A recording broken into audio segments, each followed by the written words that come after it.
The White Company by Sir Arthur Conan Doyle. Recording by James Joy. Chapter 1. How the Black Sheep Came Forth from the Fold.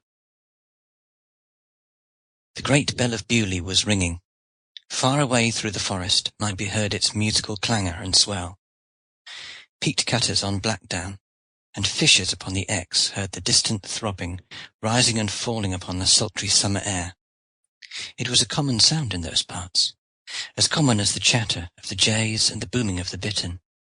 Yet the fishers and the peasants raised their heads and looked questions at each other, for the Angelus had already gone, and Vespers was still far off. Why should the great bell of Beaulieu toll, when the shadows were neither short nor long? All round the abbey the monks were trooping in. Under the long green-paved avenues of gnarled oaks and of lichened beeches, the white-robed brothers gathered to the sound. From the vineyard and the vine-press, from the bouverie or ox-farm, from the marl-pits and salterns, even from the distant ironworks of Soley and the outlying grange of St. Leonard's, they had all turned their steps homewards. It had been no sudden call. A swift messenger had the night before sped round to the outlying dependencies of the abbey, and had left the summons for every monk to be back in the cloisters by the 3rd hour after noontide. So urgent a message had not been issued within the memory of the old lay brother Athanasius, who had cleaned the abbey knocker since the year after the battle of Bannockburn.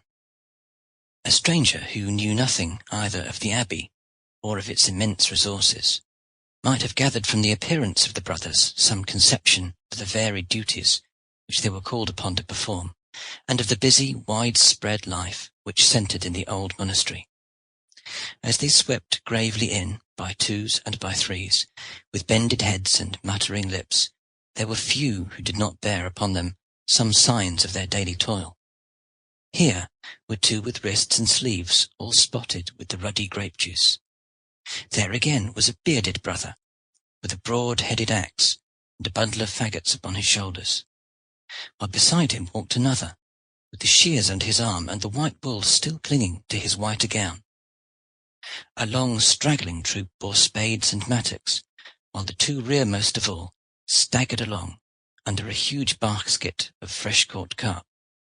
For the morrow was Friday, and there were 50 platters to be filled, and as many sturdy trenchermen behind them.